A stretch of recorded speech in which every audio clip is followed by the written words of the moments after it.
ನಾನು IAS ಅಧಿಕಾರಿ ಆಗಬೇಕು ಅಂತ. ಇದು ಚುಕ್ಕೆ ಜಸ್ಟ್ ಮಕ್ಕಳು ಬಿಗಿನಿಂಗ್ ಅಲ್ಲಿ ಓದಾಕೆ, ಬಿಗಿನರ್ಸ್ಗೆ ಹಿಂಗೆ ಮುಟ್ಟಿ ಅವ್ರಿಗೆ ABCD ಇದೆ ಅಂತ ತೋರ್ಸಕ್ಕೆ. ಖಂಡಿತ ಅವ್ರಿಗೆ ಸಾಮಾನ್ಯರಿಗಿಂತ ಅಸಾಮಾನ್ಯ ಸಾಮರ್ಥ್ಯ ಇದೆ. ನಮ್ಮ ಮಕ್ಕಳಿಗೆ ಅಸಾಮಾನ್ಯವಾದಂತಹ ಸಾಮರ್ಥ್ಯ ಇದೆ. ಸಾಧಕರಿದಾರಲ್ಲ ಅವರೆಲ್ಲ ಸತ್ತೋಗಿದ್ರು ಬದುಕ್ತಂಗೆ ಆ ಸಾಲಿಗೆ ನೀವು ಸೇರ್ಬೇಕು ಅಂತ ಹೇಳ್ತಿರ್ತೀನಿ ನಾನು. ಕಾಣಿಸಲ್ಲ ಅಷ್ಟೇ, ಆದ್ರೆ ಅವ್ರಿಗೆ ಎಲ್ಲಾ ಅಂಗಗಳು ಚೆನ್ನಾಗಿ ಕೆಲಸ ಮಾಡ್ತಾ ಇದ್ದಾರೆ. ಅವರೇ ಒಂದು ತಾಯಿ ತಂದೆ ಬಂಧು ಬಳಗ ಎಲ್ಲ ಅವನಿಗೆ ಅವರೇ ಆಗಿದ್ದಾರೆ. ನಮ್ಮಿಂದ ಯಾವುದೂ ಇಲ್ಲ ಅವನಿಗೆ.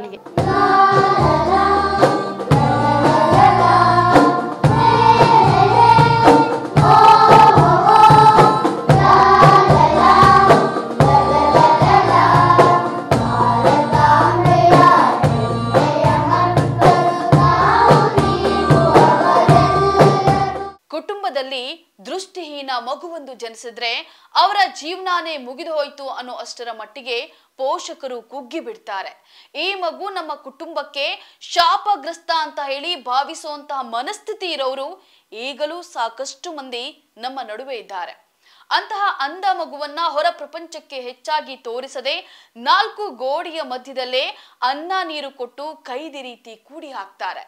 ಸಭೆ ಸಮಾರಂಭಗಳ ಮುಖ ಬಿಡಿ ಶಾಲೆಯತ್ತ ಕೂಡ ಕಳಿಸಲ್ಲ. ಅಂತವರೆಲ್ಲರೂ ಒಮ್ಮೆ ಈ ಸ್ಟೋರಿಯನ್ನ ನೋಡ್ಲೇಬೇಕು. ಬರೀ ಅವರಷ್ಟೇ ಅಲ್ಲ, ಸಮಾಜದ ಪ್ರತಿಯೊಬ್ಬ ಕಟ್ಟ ಕಡೆಯ ವ್ಯಕ್ತಿ ಕೂಡ ಈ ಸ್ಟೋರಿಯನ್ನ ನೋಡ್ಲೇಬೇಕು. ಒಂದೇ ಒಂದಿನ ಕಣ್ಣಿಗೆ ಬಟ್ಟೆ ಕಟ್ಕೊಂಡು ಕಣ್ಣೇ ಕಾಣದ ರೀತಿ ನಿಮ್ಮ ಕೆಲಸಗಳನ್ನ ನೀವು ಮಾಡ್ಕೊಳ್ಳಿ. ಆಗತ್ತಾ? ಖಂಡಿತ ಅಂದುಕೊಂಡಷ್ಟು ಸುಲಭ ಇರೋದಿಲ್ಲ. ಒಂದಿನ ಬಿಡಿ, 1 ನಿಮಿಷ ಕೂಡ ಇರೋಕ್ಕಾಗಲ್ಲ. ಹೀಗಿರುವಾಗ ಅಂಧರು ಅಂದ್ರೆ ದೃಷ್ಟಿಹೀನರು ಜೀವನ ಪೂರ್ತಿ ಬೆಳಕೆ ಕಾಣದೆ ಕತ್ತಲೆ ಪ್ರಪಂಚದಲ್ಲಿ ಬದುಕೋದು ಅಂದ್ರೆ ಸುಮ್ಮನೆನಾ? ಖಂಡಿತ ಇಲ್ಲ. ನಮ್ಮಂತ ಕೈಕಾಲು ಕಣ್ಣು ಕಿವಿ ಎಲ್ಲಾ ಸರಿ ಇದ್ದವ್ರೆ ಆ ಸಮಸ್ಯೆ ಈ ಸಮಸ್ಯೆ ಅಂತ ಹೇಳಿ ಜೀವನದಲ್ಲಿ ಬಗೆಹರಿಸೋ ಸಮಸ್ಯೆಗಳನ್ನ ಎದುರಿಸೋಕಾಗದೆ ಆತ್ಮಹತ್ಯೆ ದಾರಿ ಹಿಡಿತಾರೆ. ಇನ್ನು ಕೆಲವರು ದುಡಿಯೋಕೆ 108 ಒಳ್ಳೆ ಮಾರ್ಗಗಳಿದ್ರು ಅಡ್ಡದಾರಿ ಹಿಡಿದು ದುಡ್ಡು ಸಂಪಾದನೆ ಮಾಡ್ತಾರೆ. ಇಂತಹ ಪಾಪಿ ಪ್ರಪಂಚದಲ್ಲಿ ಇವರ ಸ್ಥಿತಿ ಎಷ್ಟು ಕಷ್ಟದಾಯಕವಾಗಿರ್ಬೇಡ. ಬೆಳಗ್ಗೆ ಎದ್ದಾಗಿನಿಂದ ಹಿಡಿದು ರಾತ್ರಿ ಮಲಗೋ ತನಕ ಅಂಧರು ತಮ್ಮ ಜೀವವನ್ನ ಕೈಯಲ್ಲೇ ಇಟ್ಕೊಂಡಿರ್ಬೇಕು. ಯಾವಾಗ ಏನಾಗುತ್ತೋ ಅನ್ನೋ ಭಯದ ವಾತಾವರಣ ಮತ್ತು ವರ್ಷದ 365 ದಿನವೂ ಸವಾಲಿನ ದಿನಗಳನ್ನೇ ದೂಡ್ತಾ ಇರಬೇಕು. ಹೌದು, ಈ ಅಂಧ ಮಕ್ಕಳು ಹೇಗೆ ಕಾನ್ಫಿಡೆನ್ಸ್ ಆಗಿ ನಡೀತಾರೆ, ಹೇಗೆ ಓದ್ತಾರೆ ಅದು ಬಿಡಿ. ನಮ್ಮ ಭಾರತದಲ್ಲಿ 2 ಅಂಧರು DC ಆಗಿದ್ದಾರೆ. ಅದೆಲ್ಲ ಹೇಗ್ ಸಾಧ್ಯ ಅಂತ ಜನರಲ್ಲಿ ಸಾಕಷ್ಟು ಕ್ಯೂರಿಯಾಸಿಟಿ ಇರುತ್ತೆ. ಇನ್ನು ಕೆಲ ಪೋಷಕರಿಗೆ ದೃಷ್ಟಿಹೀನ ಮಗುವಿಗೆ ಒಳ್ಳೆ ಶಿಕ್ಷಣ ಕೊಡಿಸೋ ಆಸೆ ಇದ್ರೂ ಸಹ ಎಲ್ಲಿಗೆ ಸೇರಿಸಬೇಕು, ಆ ಸ್ಥಳ ನಮ್ಮ ಮಗುವಿಗೆ ಸೇಫ್ ಇದೆಯಾ ಅನ್ನೋಂತಹ ಗೊಂದಲ. ಬಹಳಷ್ಟು ಸ್ವಯಂ ಸೇವಾ ಸಂಸ್ಥೆಗಳು ಮತ್ತು ದಾನಿಗಳ ನೆರವಿನಿಂದ ಉತ್ತಮ ಗುಣಮಟ್ಟದ ಸಾಕಷ್ಟು ಶಾಲೆಗಳು ನಮ್ಮ ಸಮಾಜದಲ್ಲಿ ಇದ್ದಾವೆ. ಆದರೆ ಅದರ ಪರಿಚಯ ಇರೋದಿಲ್ಲ. ಇವತ್ತಿನ ಈ ನಮ್ಮ ವಿಡಿಯೋದಲ್ಲಿ ಅಂಧ ಮಕ್ಕಳ ಶಾಲೆಯೊಂದರ ಪರಿಚಯ, ಅಲ್ಲಿನ ಮಕ್ಕಳ ಚಟುವಟಿಕೆ, ಆ ಶಾಲೆಯ ಇತಿಹಾಸ ಮತ್ತು ಈ ಸಮಾಜಕ್ಕೆ ಜವಾಬ್ದಾರಿಯುತ ನಾಗರಿಕರನ್ನ ತಯಾರು ಮಾಡುವಲ್ಲಿ ಅವರ ಕೊಡುಗೆ ಏನು, ಹೇಗೆ ಸಾಕಷ್ಟು ವಿಚಾರಗಳ ಕುರಿತು ಈ ವಿಡಿಯೋದಲ್ಲಿ ತಿಳಿಸಿಕೊಡ್ತೀನಿ. ಪೂರ್ತಿ ವಿಡಿಯೋ ನೋಡ್ತಾ ಹೋಗಿ. ಇವತ್ತು ವೆಂಕಟೇಶ್ಪುರದಲ್ಲಿರುವಂತಹ ಒಂದು ಅದ್ಭುತ ಸ್ಥಳದ ಮುಂದೆ ನಾವು ನಿಂತ್ಕೊಂಡಿದ್ದೀವಿ. ಅದುವೇ ಜ್ಯೋತಿ ಸೇವಾ ಅಂಧ ಮಕ್ಕಳ ಶಾಲೆ. ಇದು ಬರೀ ಶಾಲೆ ಅಷ್ಟೇ ಅಲ್ಲ, ಬೆಳಕು ಕಾಣದ ಮಕ್ಕಳ ಭವಿಷ್ಯದ ಪ್ರೇರಣೆಯ ದೀಪ, ಶಕ್ತಿ ಕೇಂದ್ರ ಅಂತಲೇ ಹೇಳ್ಬೋದು. ಈ ಒಂದು ಶಾಲೆಯಲ್ಲಿ ಎಷ್ಟು ಜನ ಮಕ್ಕಳಿದ್ದಾರೆ, ಇವರ ದೈನಂದಿನ ಚಟುವಟಿಕೆ ಹೇಗಿರುತ್ತೆ, ಇವರ ದಿನಚರಿ ಹೇಗೆಲ್ಲ ಇರುತ್ತೆ. ಅಂಧರಾದರೂ ಕೂಡ ಬಹಳ ಶಾಣೆ ಆಗಿರ್ತಾರೆ. ಸೊ ಅದೆಲ್ಲ ಹೇಗೆ ಸಾಧ್ಯ? ಇಂತಹದ್ದೇ 100 ಪ್ರಶ್ನೆಗಳಿವೆ. ಹಾಗೆ ನನಗೂ ಕೂಡ ಕ್ಯೂರಿಯಾಸಿಟಿ ಇದೆ ನಿಮ್ಮ ಥರನೇ. ಬನ್ನಿ, ತಡ ಮಾಡೋದು ಬೇಡ, ಒಳಗೋಗಿ ತಿಳ್ಕೊಳ್ಳೋಣ. ಆ ದೇವರು ಎಷ್ಟು ಕ್ರೂರಿ ಇರಬೇಡ. ಆ ಮಕ್ಕಳ ಮುಖ ನೋಡಿ, ಒಬ್ಬೊಬ್ಬರದ್ದು ಒಂದೊಂದು ನೋವಿನ ಕಥೆ ಮತ್ತು ವ್ಯತೆ ಇದೆ. ಭಾರತದ ಮೂಲೆ ಮೂಲೆಗಳಿಂದ ಬಂದಿರುವಂತಹ ಅಂಧ ಮಕ್ಕಳು ಈ ಶಾಲೆಯಲ್ಲಿ ವ್ಯಾಸಂಗ ಮಾಡ್ತಾ ಇದ್ದಾರೆ. ಸರಿಸುಮಾರು 30 ವರ್ಷಗಳಿಂದ ತಮ್ಮ ನಿಸ್ವಾರ್ಥ ಸೇವೆಯನ್ನ ಈ ಜ್ಯೋತಿ ಸೇವಾ ಅಂಧ ಮಕ್ಕಳ ಸಂಸ್ಥೆ ಮಾಡ್ತಾ ಬರ್ತಿದೆ. ಸಾವಿರಾರು ಅಂಧ ಮಕ್ಕಳನ್ನ ಸ್ವತಂತ್ರ ಮನುಷ್ಯರಾಗಿ ಬದುಕೋಕೆ ತರಬೇತಿ ಮತ್ತು ಶಿಕ್ಷಣ, ದುಡಿಮೆಗೆ ಒಂದು ಉದ್ಯೋಗ ಪಡೆದುಕೊಳ್ಳುವಂತ ಸಾಮರ್ಥ್ಯವನ್ನ ಈ ಶಾಲೆ ನೀಡ್ತಾ ಇದೆ.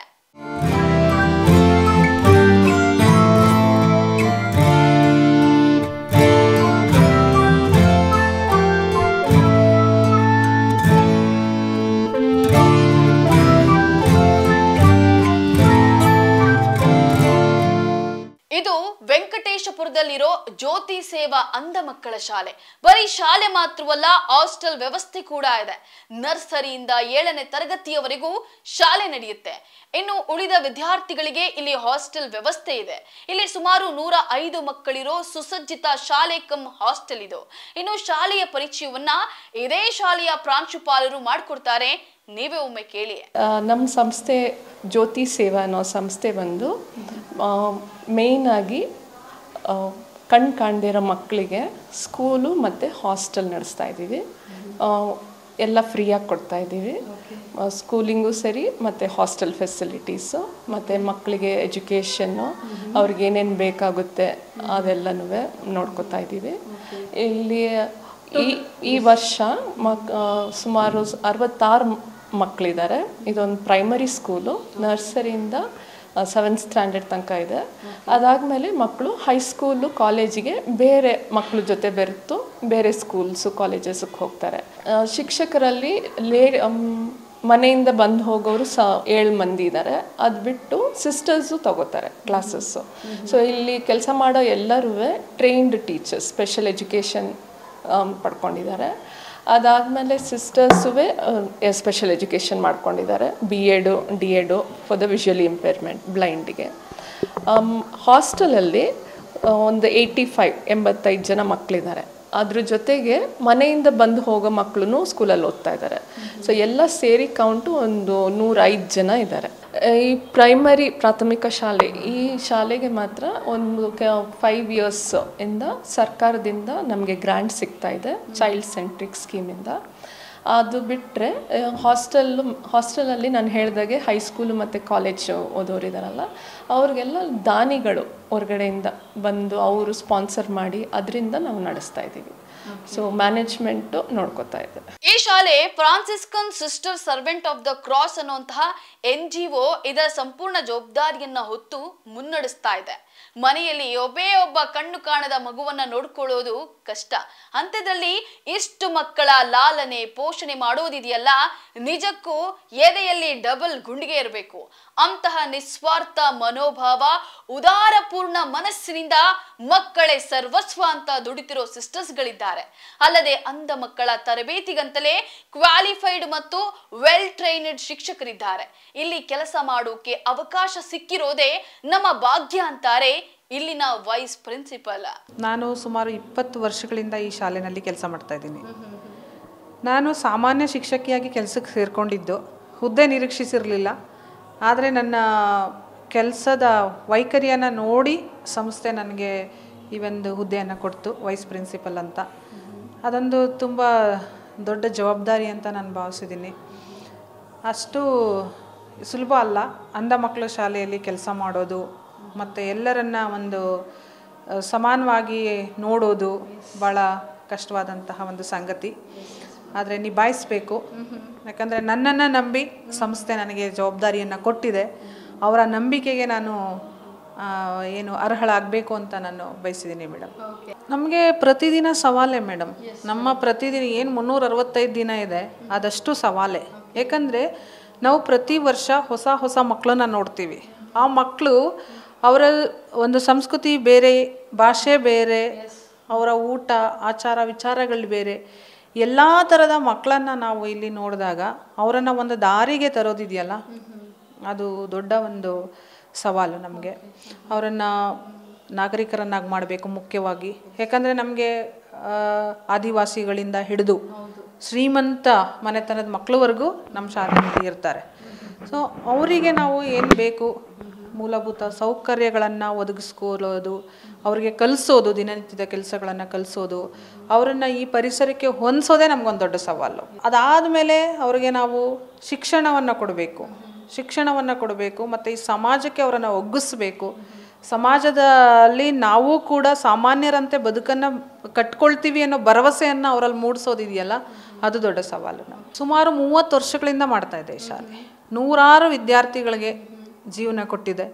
ಇವತ್ತು 100 ವಿದ್ಯಾರ್ಥಿಗಳು ಕರ್ನಾಟಕದಾದ್ಯಂತ ಅಲ್ಲ, ಇಡೀ ಭಾರತದಾದ್ಯಂತ ಅವರ ಬದುಕನ್ನು ಕಟ್ಕೊಂಡು ಅವ್ರ ಕಾಲ ಮೇಲೆ ಅವ್ರು ನಿಂತ್ಕೊಂಡು ಸಮಾಜಕ್ಕೆ ಹೊರೆಯಾಗದೆ ದುಡ್ಕೊಂಡು ಜೀವನ ಕಟ್ಕೊಂಡಿದ್ದಾರೆ. ಅದು ಈ 30 ವರ್ಷಗಳ ಸಾರ್ಥಕ ಸೇವೆ. ನಾವು ಶಿಕ್ಷಕರನ್ನ ಆಯ್ಕೆ ಮಾಡುವಾಗ ಮಾನದಂಡಗಳಿದೆ. ಹೇಗೆ ಗೌರ್ಮೆಂಟಲ್ಲಿ ಮಾನದಂಡಗಳಿದೆ, BEd ಇರಬೇಕು, ಏನು ಶಿಕ್ಷಕ ತರಬೇತಿ ಪಡೆದಿರಬೇಕು, ಅದೇ ಥರ ನಮ್ಮಲ್ಲೂ ಕೂಡ ನಮ್ಮಲ್ಲಿ ವಿಶೇಷ ತರಬೇತಿಯನ್ನು ಪಡೆದಿರೋ ಶಿಕ್ಷಕರನ್ನ ಮಾತ್ರ ನಾವು ತಗೊಳ್ತೀವಿ. ಅದರಲ್ಲಿ ಮಕ್ಕಳಿಗೆ ಪಾಠ ಮಾಡುವಾಗ ಶಿಕ್ಷಕರಿಗೆ ವಿಶೇಷ ತರಬೇತಿ ಆಗಿರಲೇಬೇಕು. ಇದು ಮೊದಲು ನಮ್ಮಲ್ಲಿ ಬೆಂಗಳೂರಲ್ಲಿ ಒಂದು ಸೆಂಟ್ರ್ ಇತ್ತು, ರಮಣ ಮಹರ್ಷಿ ಅಂತ ಹೇಳಿ, ಮತ್ತು ಮೈಸೂರಲ್ಲಿ ಹೆಲೆನ್ ಕೆಲ್ಲರ್ ಸಂಸ್ಥೆ ಅಂತ ಇದೆ, ಅಂಗವಿಕಲರ ಸಂಸ್ಥೆ. ಅಲ್ಲಿ ಈ ಒಂದು ಟ್ರೈನಿಂಗನ್ನು ಕೊಡ್ತಾರೆ. ಇದು 2 ವರ್ಷದಾಗಿರುತ್ತೆ. ಸೇಮ್ ಏನು ಕಣ್ಣು ಕಾಣೋರು ಮಾಡ್ತಾರೋ ಅದೇ ಥರ ನಮ್ಮದು ಕೂಡ 2 ವರ್ಷ BEd 2 ವರ್ಷ DEd ಮಾಡ್ಕೊಂಡಿರೋರಿದ್ರೆ ನಾವು ಅಂಥವ್ರಿಗೆ ನಾವು ಇಲ್ಲಿ ಆಯ್ಕೆ ಮಾಡ್ಕೊಳ್ತೀವಿ ಶಿಕ್ಷಕರಾಗಿ. ಸೊ ನಮ್ಮಲ್ಲಿರುವಂಥ ಎಲ್ಲ ಶಿಕ್ಷಕರು ಕೂಡ ಈ ಒಂದು ತರಬೇತಿಯನ್ನು ಮುಗಿಸಿರ್ತಾರೆ. BEd DEd ಮಾತ್ರ ಅಲ್ಲ, ಈ ಚಲನವಲನ ತರಬೇತಿ ಇದೆ. ನಮ್ಮ ಮಕ್ಕಳಿಗೆ ನಡೆಯೋದು ಹೇಗೆ, ಅವರು ಒಬ್ಬರೇ ಬಸ್ ಹತ್ತೋದು ಹೇಗೆ, ಬಸ್ ಇಳಿಯೋದು ಹೇಗೆ, ದೊಡ್ಡವರಾದ್ಮೇಲೆ ಕಾಲೇಜ್ಗಳಿಗೆ, ಸ್ಕೂಲ್ಗಳಿಗೆ, ಕೆಲಸಕ್ಕೆ ಹೋಗೋದು ಹೇಗೆ ಅನ್ನೋದನ್ನ ನಾವು ಅವ್ರು ಚಿಕ್ಕದ್ರಲ್ಲಿರುವಾಗಲೇ ಅವ್ರಿಗೆ ತರಬೇತಿಯನ್ನು ಕೊಟ್ಟಿರ್ತೀವಿ. ಈ ಶಾಲೆ ಬರೀ ಶಿಕ್ಷಣ ಮಾತ್ರವಲ್ಲ, ಸಮಾಜದಲ್ಲಿ ಬದುಕೋಕೆ ಏನೆಲ್ಲ ಬೇಕು. ಫಾರ್ ಎಕ್ಸಾಂಪಲ್, ಯಾರ ಸಹಾಯವಿಲ್ಲದೆ ಏಕಾಂಗಿಯಾಗಿ ರಸ್ತೆಯಲ್ಲಿ ನಡೆಯೋದಿರಬಹುದು, ಬಸ್ ಹತ್ತೋದಿರಬಹುದು, ತಮ್ಮ ಕೆಲಸಗಳನ್ನ ತಾವೇ ಮಾಡಿಕೊಳ್ಳೋದಿರಬಹುದು. ಹೀಗೆ ದೈನಂದಿನ ಚಟುವಟಿಕೆಗಳ ಕೆಲಸಗಳನ್ನ ಸ್ವತಂತ್ರವಾಗಿ ಮಾಡಿಕೊಳ್ಳುವ ತರಬೇತಿಯನ್ನ ಈ ಶಾಲೆ ಹೇಳಿಕೊಡ್ತದೆ. ಮೋಸ್ಟ್ ಇಂಪಾರ್ಟೆಂಟ್, ಈ ಸೊಸೈಟಿಯಲ್ಲಿ ಗೌರವಯುತವಾಗಿ ಬಾಳ್ವೆ ನಡೆಸೋದನ್ನ ಹೇಳಿಕೊಡುತ್ತೆ. ಯಾರ ಸಹಾಯನೂ ಬೇಡ. ಅವರು ಆಚೆ ಹೋಗ್ತಾರೆ, ಒಬ್ಬರೇ ಬಸ್ ಹತ್ತುತ್ತಾರೆ, ಒಬ್ಬರೇ ಪೋಸ್ಟ್ ಆಫೀಸಿಗೆ ಹೋಗ್ತಾರೆ, ಪಾರ್ಕ್ಗಳಿಗೆ ಹೋಗ್ತಾರೆ. ಇದನ್ನೆಲ್ಲ ತರಬೇತಿನ ಕೊಡ್ತೇವೆ. ಬರಬೇಕು ಮೇಡಮ್, ಖಂಡಿತ. ಇಂಥ ಮಕ್ಕಳಿಗೆ ಅವರು ಚಿಕ್ಕ ಮಕ್ಕಳಿರುವಾಗಲೇ ನಾವು ಅವರಲ್ಲಿ ಒಂದು ಆತ್ಮವಿಶ್ವಾಸನ ತುಂಬಬೇಕು ಮೇಡಮ್. ದೊಡ್ಡವರಾದ್ಮೇಲೆ ಸ್ವಲ್ಪ ಕಷ್ಟ ಆಗುತ್ತೆ, ಯಾಕಂದರೆ ಹೇಳಿದ್ ಕೇಳೋಕ್ಕಾಗಲ್ಲ, ವಯಸ್ಸು, ಬಿಸಿ ರಕ್ತ, ಆಗ ಸ್ವಲ್ಪ ಕಷ್ಟ ಆಗುತ್ತೆ. ಚಿಕ್ಕ ಮಕ್ಕಳಾದರೆ ಖಂಡಿತ ಅವರು ನಾವು ಹೇಳ್ಕೊಟ್ಟಿದ್ದನ್ನೆಲ್ಲ ಮಂದಟ್ ಮಾಡ್ಕೊಳ್ತಾರೆ, ಕೇಳಿಸ್ಕೊಳ್ತೀವಿ. ಮರವಾಗಿ ಬಗ್ಗೀತೆ, ಈಗಲೇ ಬಗ್ಗಿಸ್ಬೇಕು ನಾವು ಅವ್ರನ್ನ. ಚಿಕ್ಕದ್ರಲ್ಲೇ ಬಗ್ಗಿಸಿದಾಗ ಅವರು ಏನು ಪರ್ಫೆಕ್ಟ್ ಆಗ್ತಾರೆ. ಸಾಮಾನ್ಯ ಮಕ್ಕಳ ಜೊತೆ ನಮ್ಮ ಮಕ್ಕಳು ಸ್ಪರ್ಧೆ ಮಾಡೋ ಲೆವೆಲ್ಗೆ ಹೋಗ್ತಾರೆ. ಖಂಡಿತ ಅವ್ರಿಗೆ ಸಾಮಾನ್ಯರಿಗಿಂತ ಅಸಾಮಾನ್ಯ ಸಾಮರ್ಥ್ಯ ಇದೆ. ನಮ್ಮ ಮಕ್ಕಳಿಗೆ ಅಸಾಮಾನ್ಯವಾದಂತಹ ಸಾಮರ್ಥ್ಯ ಇದೆ. ನಾನು ಮಕ್ಳಿಗೆ ಪಾಠ ಮಾಡುವಾಗ ಹೇಳ್ತಾ ಇರ್ತೀನಿ, ಕೆಲವರೆಲ್ಲ ಬದುಕಿದ್ದು ಸತ್ತಂಗೆ, ಆದರೆ ಸಾಧಕರಿದ್ದಾರಲ್ಲ ಅವರೆಲ್ಲ ಸತ್ತೋಗಿದ್ರು ಬದುಕ್ತಂಗೆ. ಆ ಸಾಲಿಗೆ ನೀವು ಸೇರಬೇಕು ಅಂತ ಹೇಳ್ತಿರ್ತೀನಿ ನಾನು. ಕಣ್ಣು ಕಾಣಿಸಲ್ಲ ಅಷ್ಟೇ, ಆದರೆ ಅವ್ರಿಗೆ ಎಲ್ಲ ಅಂಗಗಳು ಚೆನ್ನಾಗಿ ಕೆಲಸ ಮಾಡ್ತಾ ಇದೆ. ಅವ್ರ ಗಮನ ನಮಗೆ ಕಾಣಿಸೋರ್ಗೆ ಏನು ಮಾಡ್ತೀವಿ, ಮಕ್ಕಳು ಪಾಠ ಮಾಡುವಾಗ ಕಿಟಕಿ ಕಡೆ ನೋಡ್ಬೋದು, ಬೇರೆಲ್ಲೋ ನೋಡ್ಬೋದು. ಆದರೆ ನಮ್ಮ ಮಕ್ಕಳಿದಾರಲ್ಲ, ಅವರು ನಮ್ಮನ್ನು ಮಾತ್ರ ಗಮನಿಸ್ತಾ ಇರ್ತಾರೆ. ಪೋಷಕರು ಏನು ನೋಡ್ತಾರೆ ಎಲ್ಲನೂ. ಒಂದು ಮಗುನ ತಂದು ಬಿಡಬೇಕಂದ್ರೆ ಅಷ್ಟು ಈಸಿ ಇಲ್ಲ.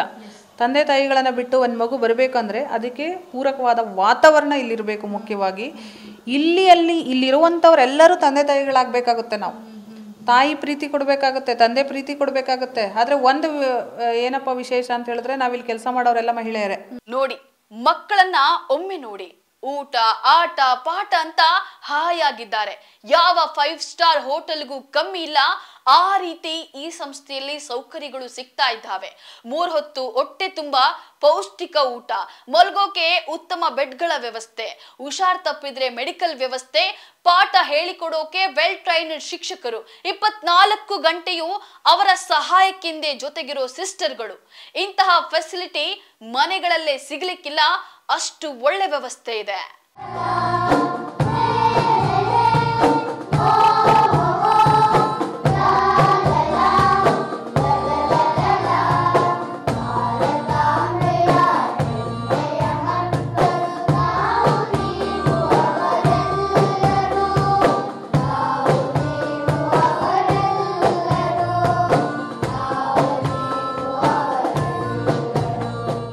ಮಾನವನ ಜೀವನದಲ್ಲಿ ಶಿಕ್ಷಣ ಅನ್ನೋದು ಬಹುಮುಖ್ಯವಾದ ಪಾತ್ರ ವಹಿಸುತ್ತೆ.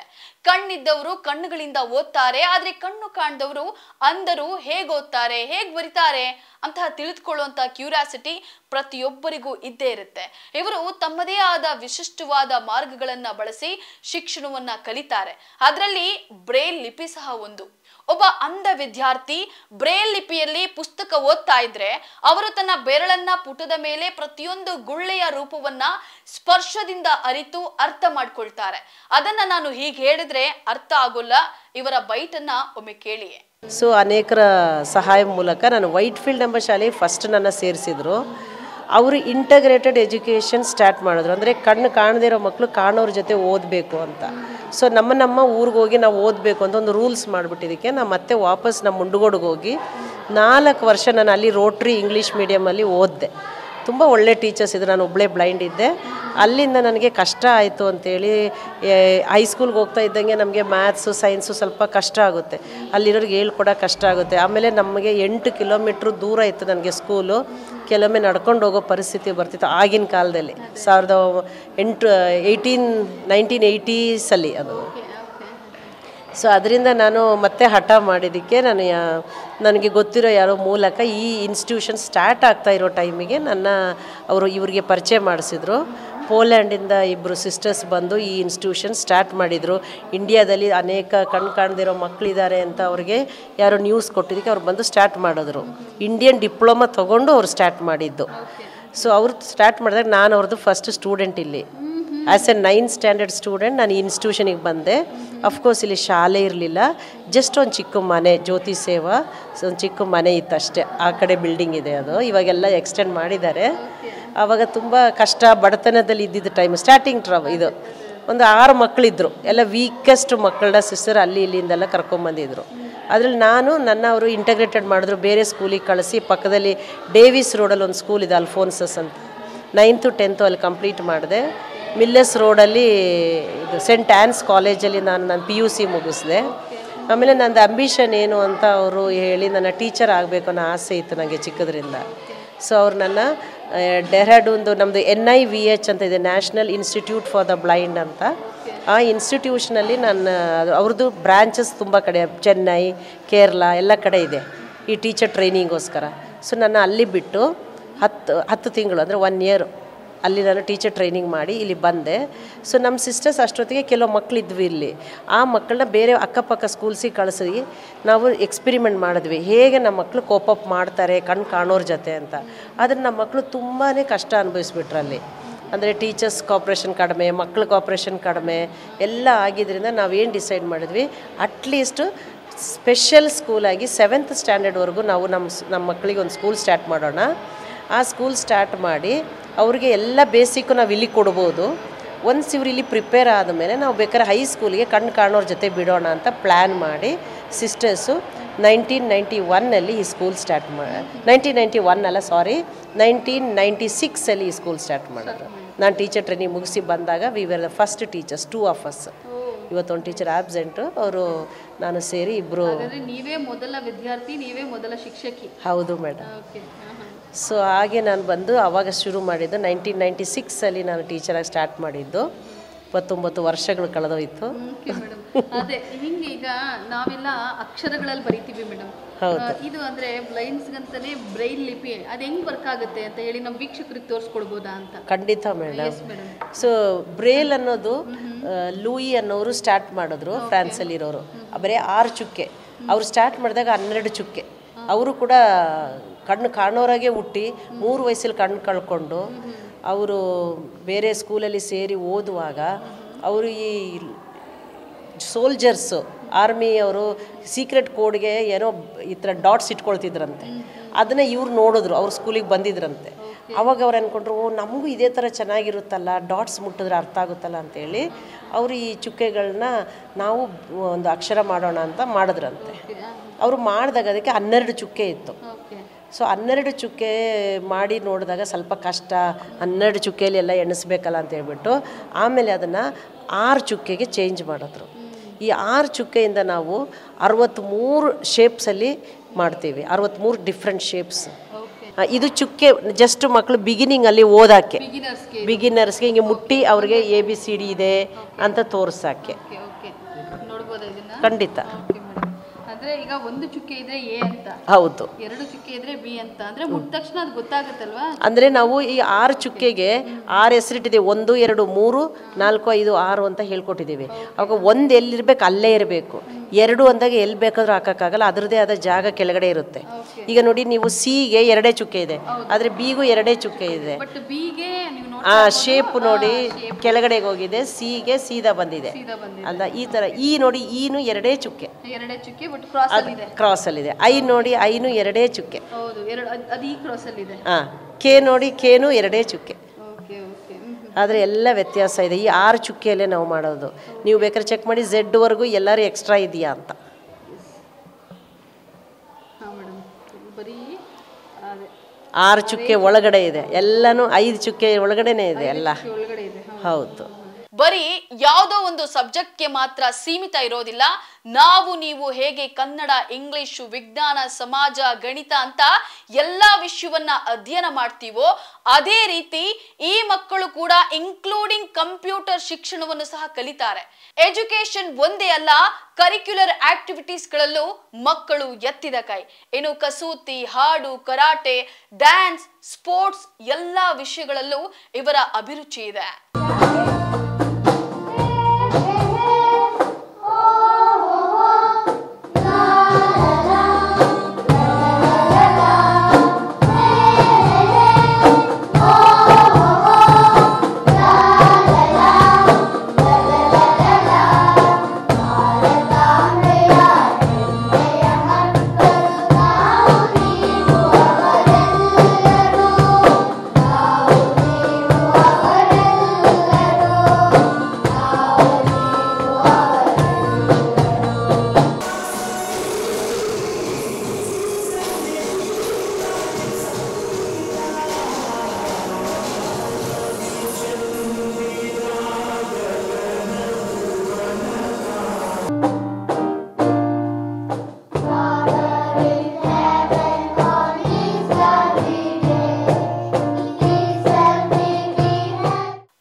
ನಿಜಕ್ಕೂ ಆಶ್ಚರ್ಯನೇ ಅನಿಸಬಹುದು.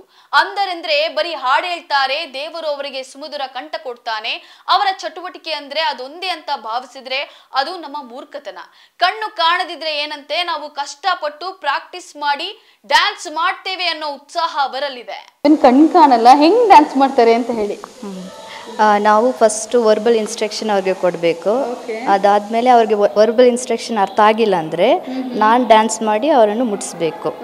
ಆವಾಗ ಅವ್ರು ನೋಡ್ಕೊಂಡು ಮಾಡ್ತಾರೆ. ಈಗ ಸ್ಟೆಪ್ಸ್ಗಳೆಲ್ಲ ಅವ್ರಿಗೆ ಕಾಣಲ್ಲ, ಸೊ ಹೆಂಗ್ ಗೊತ್ತಾಗುತ್ತೆ ಅವರಿಗೆ ಅಂತ ಹೇಳಿ. ಈಗ ನಾವು ಹಿಂಗೆ ಮಾಡಬೇಕು, ಸೊ ಭಂಗಿಗಳೆಲ್ಲ ನಾವು ಇವನ್ ಲೈಕ್ ಕೈ ಆಗಲಿ ಈ ಥರದ್ದು ಏನೋ ಒಂದು ಸ್ಟೆಪ್ಪು ಅದೆಲ್ಲ ಹೆಂಗೆ ಹೇಳ್ಕೊಡ್ತೀರಾ ಅಂತ ಹೇಳಿ. ಅದೇ ಕೈ ಈಗ ರೈಟ್ ಹ್ಯಾಂಡ್ ಲೆಫ್ಟ್ ಹ್ಯಾಂಡ್ ಇದೆ ಅಲ್ವಾ, ಅದನ್ನು ಅವ್ರಿಗೆ ಮುಟ್ಟಿ ತೋರಿಸ್ಬೇಕು. ನಾನು ಮಾಡ್ತೀನಿ, ಅವಾಗ ಅವ್ರು ಮುಟ್ತಾರೆ ನನ್ನನ್ನು, ಅದು ನೋಡಿ ನೋಡ್ಕೊಂಡು ಮಾಡ್ತಾರೆ. ಕಲ್ತ್ಕೊಳ್ಳೋದು. ಈ 4 ಜನ ಮಕ್ಕಳೇ ಹಿಂಗೆ ಮೇಡಮ್ ನೀವು ಸೆಲೆಕ್ಟ್ ಮಾಡಿದ್ದು. ಈಗ 100 ಜನ ಮಕ್ಕಳಿರ್ತಾರೆ, ಸೊ ಅವರಲ್ಲಿ ಹೆಂಗೆ ಅವ್ರ ಪ್ರತಿಭೆನ ಹೆಂಗೆ ಗುರುತಿಸ್ತೀರಾ? ಇವ್ರಿಗೊಂದು ಡ್ಯಾನ್ಸ್ ಕಲೆ ಇದೆ, ಇವ್ರಿಗೊಂದು ಹಾಡಿದೆ, ಅಥವಾ ಇನ್ನೊಬ್ರು ಏನೋ ಸ್ಪೋರ್ಟ್ಸಲ್ಲಿ ಮುಂದೆ ಹೋಗ್ತಾರೆ, ಹೆಂಗೆ ನೀವು ಗುರುತಿಸ್ತೀರಾ ಅಂತ? ಕಾಮನ್ ಆಗಿ ಒಂದು ಡ್ಯಾನ್ಸ್ ಪ್ರಾಕ್ಟೀಸ್ ಕೊಡ್ತೀವಿ, ಅದರಲ್ಲಿ ಯಾರಿಗೆ ತುಂಬ ಇಂಟ್ರೆಸ್ಟ್ ಇದೆಯೋ ಅವರನ್ನು ನಾವು ಸೆಲೆಕ್ಟ್ ಮಾಡ್ತೀವಿ. ಓಕೆ. ಈವನ್ ಸೇಮ್ ಸ್ಪೋರ್ಟ್ಸು ಹಾಗೆ, ಸೇಮ್ ಸಿಂಗಿಂಗು ಹಾಗೆ, ಅದೇ ಥರದ್ದೇ. ಅದೇ. ಈ ಒಂದು ಡ್ಯಾನ್ಸ್ ಕಲಿಯಕ್ಕೆ ಎಷ್ಟೊತ್ತು ಅಂದರೆ ಎಷ್ಟು ದಿನ ಆಯಿತು ಮೇಡಮ್ ಈ ಮಕ್ಳಿಗೆ ಕಲ್ಸೋಕ್ಕೆ? ಈ ಡ್ಯಾನ್ಸು ಒಂದು 3 ವಾರ ಕಲಿಸ್ಕೊಡ್ತಾ ಇದ್ದೀನಿ. ಹೌದಾ? ಓಕೆ. ನನ್ನ ಮೊಮ್ಮಗನಿಗೆ 2 ವರ್ಷವಿದ್ದಾಗ ಈ ಶಾಲೆಗೆ ಬಿಟ್ಟಿದ್ದೆ. ಈಗ ಅವನು 10ನೇ ತರಗತಿಯನ್ನ ಓದ್ತಾ ಇದ್ದಾನೆ. ಶಾಲೆಯೇ ಎಲ್ಲವೂ ಕಲಿಸಿದ್ದು ಆತನಿಗೆ ಒಬ್ಬ ಉತ್ತಮ ನಾಗರಿಕನನ್ನಾಗಿ ಮಾಡಿದೆ. ಸಮಾಜದಲ್ಲಿ ಒಂಟಿಯಾಗಿ ಜೀವನವನ್ನ ಸಾಗಿಸ್ತಾನೆ ಅನ್ನುವಂತಹ ಕಾನ್ಫಿಡೆಂಟ್ ಬರುವಂತಹ ಸಾಮರ್ಥ್ಯವನ್ನ ಈ ಶಾಲೆಯೇ ಹೇಳಿಕೊಟ್ಟಿದೆ. ಇವತ್ತು ನನ್ನ ಮೊಮ್ಮಗನೇ ನಮಗೆ ಬುದ್ಧಿ ಮತ್ತು ತಿಳುವಳಿಕೆಯನ್ನ ಹೇಳ್ತಾನೆ. ನಾನು ಈ ಸಂಸ್ಥೆಗೆ ಯಾವ ರೀತಿ ಧನ್ಯವಾದ ಅರ್ಪಿಸಬೇಕೋ ಗೊತ್ತಿಲ್ಲ ಅಂತಾರೆ. ಇಲ್ಲಿ ಯಾರನ್ನ, ನಿಮ್ಮ ಮಗನ ಮೊಮ್ಮಗನ, ಯಾರು ನಮ್ಮ ಬಿಟ್ಟಿರೋದು? ಮೊಮ್ಮಗನ್ನ. ಓಕೆ. ಎಷ್ಟು ವರ್ಷ ಇದ್ದಾಗ ಅಂದರೆ ಎಷ್ಟೇ ಕ್ಲಾಸಿಗೆ ಸೇರಿಸಿದ್ದು? ಅವನಿನ್ನ ಚಿಕ್ಕವನು 2 ವರ್ಷದ ಮಗು. ನಮ್ಗೆ ಎಲ್ಲದರಲ್ಲೂ ಒಳ್ಳೆ ಗುಣ ಮರ್ಯಾದೆ ಎಲ್ಲ ಇದೆ ನನ್ನ ಮೊಮ್ಮಗನಲ್ಲಿ. ಆದರೆ ಎಲ್ಲ ಸಿಸ್ಟರಿಂದಲೂ, ಒಳ್ಳೆ ಪ್ರಿನ್ಸಿಪಲ್ಲಿಂದಲೂ, ಒಳ್ಳೆ ಆಯೋಗಳಿಂದಲೂ ಎಲ್ಲ ಕೊರತೆ ಇಲ್ದಂಗೆ ನಾವಂತೂ ಇಲ್ಲಮ್ಮ. ಅವರೇ ಒಂದು ತಾಯಿ ತಂದೆ ಬಂಧು ಬಳಗ ಎಲ್ಲ ಅವನಿಗೆ ಅವರೇ ಆಗಿದ್ದಾರಮ್ಮ. ನಮ್ಮಿಂದ ಯಾವುದೂ ಇಲ್ಲ ಅವನಿಗೆ. 10ನೇ ಕ್ಲಾಸ್ ಓದ್ತಾ ಇದ್ದಾನೆ. 10ನೇ ಕ್ಲಾಸ್ ಓದ್ತಾ ಇದ್ದಾನೆ. ಸುಮಾರು ಒಂದು 15 ವರ್ಷದಿಂದ ಇಲ್ಲೇ ಇದ್ದಾನಮ್ಮ. ಓಕೆ. ಅಂದ್ರೆ ಏನು ಅವನು ಅಂದ್ರೆ ಏನೆಲ್ಲ ಡೆವಲಪ್ಮೆಂಟ್ ನೋಡಿದ್ದೀರಾ ಅವನಲ್ಲಿ? ಅವನಲ್ಲೇ ಒಳ್ಳೆ ಗುಣ ಇದೆ, ಒಳ್ಳೆ ತಿಳುವಳಿಕೆ ಇದೆ, ಒಳ್ಳೆ ವಿದ್ಯೆ ಇದೆ, ಬುದ್ಧಿ ಇದೆ, ಅವನಿಗೆ ಒಳ್ಳೆ ಜ್ಞಾನೋದಯ. ನಮಗೆ ಇನ್ನ ಬುದ್ಧಿ ಹೇಳ್ತಾನೆ. ಇದೇ ಶಾಲೆಯಲ್ಲಿ ಓದಿ UPSC ಪರೀಕ್ಷೆಗೆ ವಿದ್ಯಾರ್ಥಿಯೊಬ್ಬಳು ತಯಾರಾಗ್ತಿದ್ದಾಳೆ. ಮುಂದೊಂದು ದಿನ IPS ಆಫೀಸರ್ ಆಗ್ಬೇಕು ಅನ್ನೋ ಆಸೆ ಮತ್ತು ಗುರಿಯನ್ನ ಇಟ್ಕೊಂಡಿದ್ದಾಳೆ. ಇಲ್ಲಿಗೆ ಬಂದಾಗಿಂದ ಇಲ್ಲಿ 7ನೇ ತರಗತಿವರೆಗೂ ಓದಿದೆ. ಆಮೇಲೆ ನನಗೆ ಮುಂದೆ ಓದೋಕ್ಕೆ ನಾರ್ಮಲ್ ಸ್ಕೂಲಲ್ಲಿ ನಾನು ಓದಿದ್ದು. ಫೀಸು ಮತ್ತು ನನಗೆ ಏನೇನು ಬೇಕು ಎಲ್ಲ ಬುಕ್ಸು ಎಲ್ಲ ಅವರೇ ಎಲ್ಲ ನಮ್ಮ ಈ ಶಾಲೆ ಜ್ಯೋತಿ ಸೇವಾ ಶಾಲೆಯವರೇ ಹೆಲ್ಪ್ ಮಾಡಿ ನನ್ನ ಇಷ್ಟು ಮಟ್ಟಿಗೆ ಬರೋಕ್ಕೆ ಅವರೇ ಎಲ್ಲ ಸಪೋರ್ಟ್ ಮಾಡಿದ್ದು ಮ್ಯಾಮ್. ಅಂದರೆ ಶಿಲ್ಪ ಅವರಿಗೆ ಪೂರ್ತಿಯಾಗಿ ಏನು ಕಾಣಿಸಲ್ವಾ? ಇಲ್ಲ ಮ್ಯಾಮ್, ಕಾಣಿಸಲ್ಲ. ಓಕೆ, ಅಂದರೆ ನೀವು ಎಲ್ಲ ಏನಿದ್ರು ಬರೀ ಸೆನ್ಸ್ ಮಾಡಿಕೊಂಡು ಲೈಕ್ ಅಂದರೆ ನೀವು ಕಂಡುಹಿಡಿಯೋದು? ಹೌದು, ಟಚ್ ಆ್ಯಂಡ್ ಫೀಲ್ ಮತ್ತು ಕೇಳಿಸ್ಕೊಳ್ಳೋದು ಈ ಥರ. ಹೌದು ಮ್ಯಾಮ್. ಓಕೆ, ಮುಂದೆ ಏನಾಗಬೇಕು ಅಂತ ಹೇಳಿ ಶಿಲ್ಪನಿಗೆ? ನಾನು IAS ಅಧಿಕಾರಿ ಆಗಬೇಕು ಅಂತ. ನೋಡಿದ್ರಲ್ಲ ವೀಕ್ಷಕರೇ, ಅಂಧ ಮಕ್ಕಳಲ್ಲಿ ಕಣ್ಣು ಕಾಣದಿದ್ರೆ ಏನು, ಕನಸು ಕಾಣುವ ಶಕ್ತಿ ಇದೆ. ನಾವು ಅದನ್ನ ಬೆಳೆಸಿದ್ರೆ ಅವರು ಭವಿಷ್ಯದಲ್ಲಿ ಸಮಾಜಕ್ಕೆ ಬೆಳಕು ನೀಡುವ ದೀಪಗಳಾಗಬಹುದು. ಅಂಧತೆ ಅನ್ನೋದು ದೌರ್ಬಲ್ಯವಲ್ಲ, ಅದು ವಿಭಿನ್ನ ದೃಷ್ಟಿಕೋನ. ಈ ದೃಷ್ಟಿಕೋನವನ್ನ ಅರ್ಥ ಮಾಡಿಕೊಳ್ಳುವ ಸಮಾಜವೇ ನಿಜವಾದ ಸಮಾಜ ಅಂತ ಹೇಳ್ತಾ, ಈ ವಿಡಿಯೋ ನಿಮಗೆ ಇಷ್ಟವಾದ್ರೆ ದಯವಿಟ್ಟು ನೋಡಿ, ಸುಮ್ಮನಾಗಬೇಡಿ. ಇದು ಕೇವಲ ಒಂದು ಕಥೆಯಲ್ಲ, ನೂರಾರು ಅಂಧ ಮಕ್ಕಳ ಕನಸುಗಳ ಹಾದಿ. ಈ ವಿಡಿಯೋವನ್ನ ನೀವು ಶೇರ್ ಮಾಡಿದ್ರೆ ಅದು ಇನ್ನು ಹಲವಾರು ಜನರ ಹೃದಯಗಳಿಗೆ ತಲುಪಬಹುದು. ಎಲ್ಲೋ ದೂರದಲ್ಲಿರೋ ಒಬ್ಬ ಅಂಧ ಮಗುವಿಗೆ ಇದರಿಂದ ಸಹಾಯ ಸಿಗಬಹುದು. ನಿಮ್ಮ ಒಂದು ಶೇರ್ ಅವರ ಮುಂದಿನ ಬೆಳಕಿಗೆ ಒಂದು ಹೆಜ್ಜೆ. ಹಾಗಾಗಿ ಈ ವಿಡಿಯೋವನ್ನ ನಿಮ್ಮ ಸ್ನೇಹಿತರು, ಕುಟುಂಬದವರೊಂದಿಗೆ ತಪ್ಪದೇ ಶೇರ್ ಮಾಡಿ. ನಮಸ್ಕಾರ.